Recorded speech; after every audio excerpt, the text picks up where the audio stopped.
কোটি 30 লক্ষ টাকার কাজ করতে পারবো। এই 3 কোটি 30 লক্ষ টাকার 30 পয়সা কিন্তু আমি হাতে পাবো না, এর প্রচুর বড় গেঁড়া কল আছে। কি হবে? আমি বলে দেবো ওই মন্দিরের ওখানে কাছে একটা লাইট দরকার, ওই ঈদগার ওখানে একটা লাইট দরকার, ওখানে একটা কল দরকার, ওই আইসিডিএস স্কুলের ওখানে বাচ্চারা যায়, ওদের পানীয় জলের সমস্যা, একটা কল দরকার। এগুলো বলবো কাকে? ডিস্ট্রিক্ট প্ল্যানিং অফিসারকে বলবো, আর ডিস্ট্রিক্ট ম্যাজিস্ট্রেটকে দিয়ে তারা এটা নেবে। তারপরে কনসার্ন ডিপার্টমেন্টে যাবে, যাওয়ার পরে আপনার কোন কোন এজেন্সিকে দিয়ে করাবো সেটা হবে। তারপরে ওই কি বলে টেন্ডার হবে, কাজ হবে, দীর্ঘ প্রসেস। আমি প্রথমে চেয়েছিলাম ভাঙড় 1 নম্বর ব্লক 2 নম্বর ব্লককে দিয়ে কাজটা করাবো, কাজও দিয়েছিলাম। অল্প কাজ করেছে, কোয়ালিটি একদম ধ্বংস করে দিয়েছে, মানে ঝেড়েছে ওখান থেকে। আর বাকিটা আমাকে ঢিলে করিয়েছে। বাধ্য হয়ে মমতা ব্যানার্জির কাছে গিয়েছিলাম, আপনারা দেখেছিলেন না? তারপরে কিছু কাজ ছেড়েছে। এবার আসা যাক, আমি অনেক আগে ঘোষণা দিয়েছিলাম, মাথা তুলে কথা বলেছি, মাথা তুলে প্রমাণ করে দেবো। কি বলেছিলাম? 3 কোটি 30 লক্ষ টাকার মধ্যে সরকার যদি 1 কোটি টাকা কাজ করার সুযোগ দেয়, এটা মানবেন না যে আর 2 কোটি 30 লক্ষ টাকার কাজ নওশাদ করতে পারলো না, কিন্তু এটা মনে করবেন যে সরকার করতে দেয়নি। কারণ বৈধ কাজ এমএলএ হিসাবে অন্যরা কতটা পারছে না পারছে বড় কথা নয়, নওশাদ সিদ্দিকী সবটাই পারবে, ভাঙড় সেই পথ দেখিয়েছে। এবার আসা যাক, আমি 3 কোটি 30 লক্ষ টাকার টোটাল কাজের কি কি প্রস্তাব দিয়েছি, কেউ চাইলে আমার কাছ থেকে নিতে পারে, আমার হাতে আছে। 1 নম্বর, সবটা আমি দেবো, পাবলিক ডোমিনে করবে, এটা আমার হাতে আছে। এটা টোটাল 3 কোটি 30 লক্ষ টাকার কোথায় কোথায় আমি কাজ কি কি করতে চাইবো সেটা জমা করেছিলাম। এবার আসা যাক, আমি 3 কোটি 30 লক্ষ টাকার যে কাজ জমা করেছিলাম, সেখানে আমাকে ডিলে করিয়ে করিয়ে করিয়ে করিয়ে 1 কোটি 99 লক্ষ 9,158 টাকার কাজ করার সুযোগ দিয়েছে। অর্থাৎ টেন্ডারটা ছেড়েছে, ঠিক আছে? থাকলো তাহলে প্রায় 1 কোটি 30 লাখ টাকা, তাই তো? বাকি থাকলো, নওশাদ সিদ্দিকী বলেছিল 30 লাখ বাকি থাকলে বাড়ি থেকে এনে করে দেবো, আর 3 কোটি বাকি থাকলেও বাড়ি থেকে করে দেবে, ঘোষণা দিয়েছিলাম তো। তাহলে ঘটনার সাথে জবানের সাথে কথার মিল রাখতে হবে কি হবে না? হবে কি হবে না? আমি এখান থেকে বলছি, নওশাদ সিদ্দিকীর উদ্যোগে হ্যাঁ, গাঁটের টাকা দিয়ে 1 কোটি 37 লক্ষ 51,125 টাকার কাজ চলছে আমার। কি বলছি বুঝতে পারছে না? তালিটা ছোট হয়ে গেল ভাই। 1 কোটি 37 লক্ষ টাকা ভাই বাড়ি থেকে দিতে হচ্ছে। কথা দিয়েছিলাম, কি বলছি কি বলছি বুঝে আসছে? 3 কোটি 30 লক্ষ টাকার মধ্যে 1 কোটি 99 লক্ষ 9,158 টাকার কাজ টেন্ডার ছেড়েছে, কাজ হয়েছে। কিন্তু বাকি প্রায় 1 কোটি আমি আরো 6,60,283 টাকার এক্সট্রা কাজ করে দিচ্ছে আমার 3 কোটি 30 লাখের ওপরে। ভালো করে বোঝার চেষ্টা করো, হিসাব নালে গুলিয়ে যাবে। প্রথম কথা হচ্ছে, আপনাদের এখানে হিসাবে 5 বছরে একজন এমএলএ 3 কোটি 30 লাখ টাকার কাজ করবে, তার মধ্যে সবটাই সরকারি টাকা। সরকারি টাকায় কাজ প্রায় 2 কোটি টাকা। তাহলে 1 কোটি 30 লক্ষ টাকা কোথায় গেল? আমি ঘর থেকে এনে দিয়ে কাজ করেছি। এবার কোথায় কোথায় কাজ করেছি না করেছি না প্রশ্ন থাকতে পারে তো, এটা তো বড় প্রশ্ন, এটাই বড় প্রশ্ন। তো সেই প্রশ্নগুলো যদি শোনার এনার্জি থাকে ভালো কথা, আমি একটা একটা করে বলতে পারি। আর নাহলে মিডিয়া বন্ধুরা যদি জানতে চান, আমি ছবি তুলে আমি দিতে পারি। তার আমি অঞ্চল ধরে ধরে বলবো কি? হ্যাঁ, অঞ্চল ধরে বলি, পার্টিকুলারটা মিডিয়া বন্ধুদেরকে আমি কাগজ দিয়ে দেবো। এটা হচ্ছে বামনঘাটা অঞ্চলে। বামনঘাটা অঞ্চলে 10,27,527 টাকার কাজ আমি করেছি এমএলএ ল্যাডের, ঠিক আছে? কি কি করেছি মিডিয়ার বন্ধুরা জানতে চাইলে ছবি নিতে পারে না। এবার আসা যাক চালতাবেড়িয়া অঞ্চল। চালতাবেড়িয়া অঞ্চলে এমএলএ তহবিল থেকে 27,44,400 টাকার কাজ করেছি আমি। আচ্ছা, এটা কি? এটা 2,86,000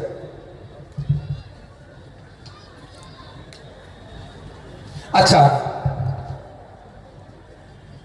আর চালদাবেড়িয়া অঞ্চলে আমার যে গ্যাপটা রয়ে গেছে 1,30,00,000 টাকা পূরণ করতে হবে, তো ওর মধ্যে 2,86,800 টাকার আমি কাজ করেছি আমার নিজের টাকা দিয়ে।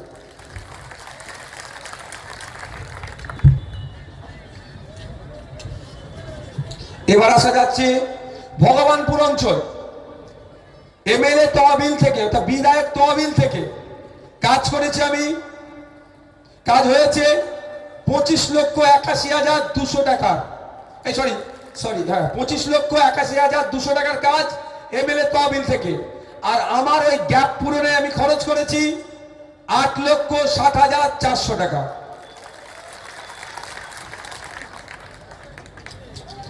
এবার আসি পোলেরহাট 1 নম্বর অঞ্চল। বিধায়ক তহবিল থেকে 17,20,800 টাকার কাজ।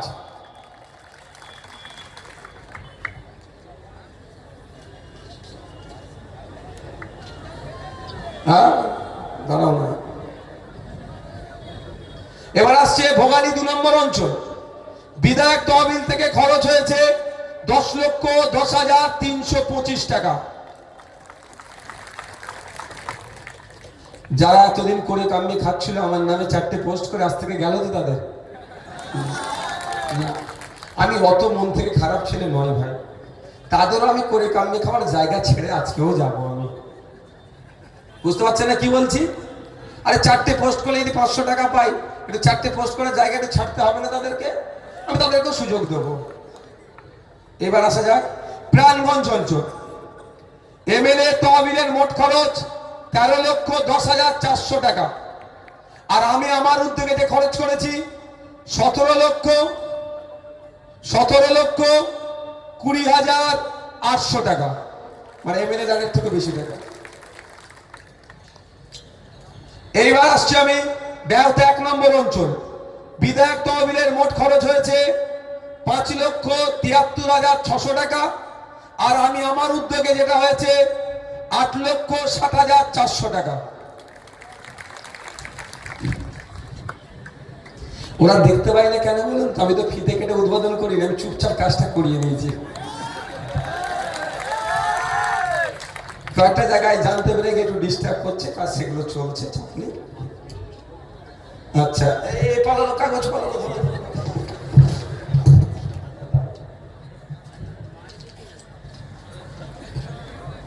এবার আমি ঘোষণা করছি শানপুকুর অঞ্চল।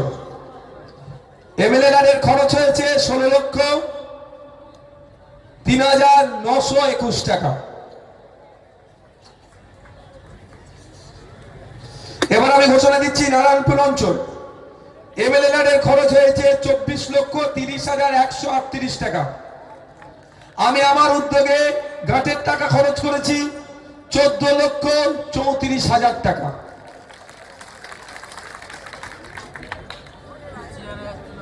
আমার বড় ভাইয়ের একটা ঘোষণা দিয়েছিল হসপিটালের কথা, জমির সমস্যা নিয়ে হয়ে উঠতে পারেনি। তবে আমি কথা দিয়েছি, আপনাকে একটা কথা দিয়ে দিতে পারি, সৃষ্টিকর্তা যদি আমাকে প্রাণে বাঁচিয়ে রাখে, ভাঙড়কে বড় ভাইজানের স্বপ্ন আমি পূরণ করবো দায়িত্ব নিয়ে। আর যদি কোনো সহায়তায় ব্যক্তি অন্তত জমির জন্য এগিয়ে আসে তাহলে তো শোনাই সহায়তা। আসা যাক পোলেরহাট 2 নম্বর অঞ্চল। বিধায়ক তহবিল থেকে মোট খরচ করছি ওখানে আমি 11,04,581 টাকা। আর বিধায়কের আমার নিজের উদ্যোগে যেটা খরচ করছি 14,34,000 টাকা।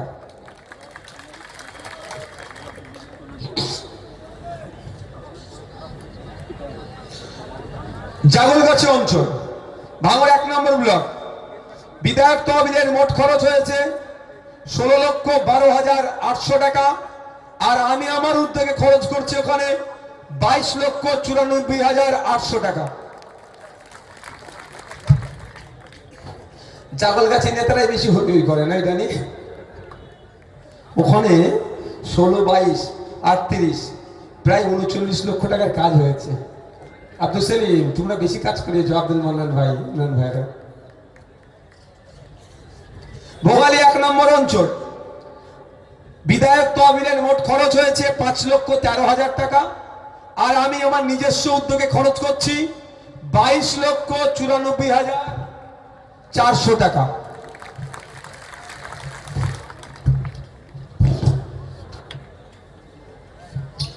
একটা অঞ্চল বাকি আছে, বেওতা 2 নম্বর অঞ্চল।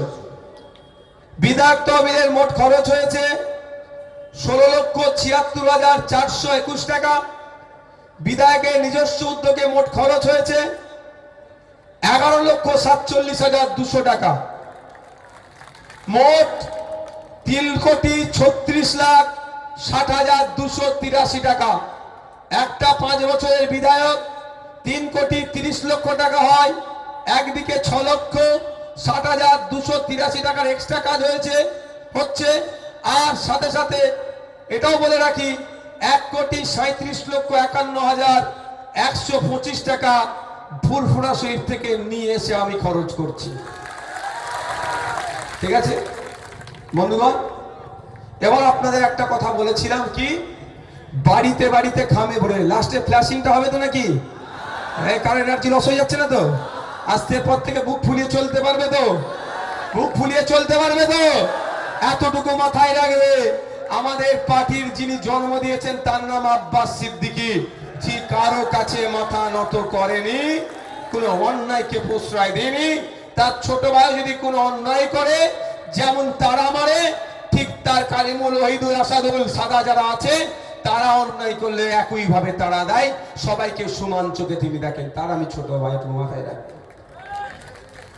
এবার কি বলতে যাচ্ছিলাম গো, সব ভুলে যাচ্ছে। এনার্জি লস হয়ে যাচ্ছে না তো কারো? লাইটিং হবে। এবার আপনাদের বলি, তাহলে সরকার আপনাকে মাত্র 1,99,00,000 টাকার কাজ করতে দিল, 1,30,31,00,000 টাকার কাজ করতে দেয়নি। অন্যায় করেছে কি করেনি ভাঙড়ের মানুষের সাথে? বলেন, আমি দিয়েছি আলাদা কথা, কিন্তু অন্যায় তো করেছে। যদি এই টাকার কাজ না করতে হতো তাহলে তারা লসে রান করতো ভাঙড়ের মানুষ। তাহলে এই ভাঙড়ের মানুষকে জবাব দিতে হবে সরকারকে। এই নির্বাচনে জবাব দিতে হবে কি হবে না? জবাব দিতে হবে। হ্যাঁ, জানিয়ে রাখি আপনাদের, কয়েকটা কাজ যেহেতু নির্বাচন ঘোষণা হয়ে গিয়েছে, ইনকমপ্লিট আছে কাজ, সেগুলো চলছে। নির্বাচনের বিধিনিষেধ কিছু থাকে, তার মধ্যে গেলে তাহলে আমার নামে আবার কি হবে বলুন তো? কি হবে? আমার নামে আবার মামলা দিতে সুবিধা হবে। আমি তো নির্বাচনী বিধির বাইরে যেতে পারি না, কিন্তু আপনাদের বলে যাই, সবের ডিটেলস আমাদের কাছে আছে। আপনার নিশ্চিন্তে থাকবেন, যে মনে রাখবেন আপনার বিধায়ক 5 বছর 17টা মামলা খেয়ে 42 দিন জেল খেটে নিজের সিটডালাকে বিকিয়ে দেয়নি, কারো কাছে মাথা নত করেনি। আর 1,500 টাকার ভাড়া খাটা নেতাদের কাছে মাথা নত করবে না। আপনি নিশ্চিন্তে থাকুন।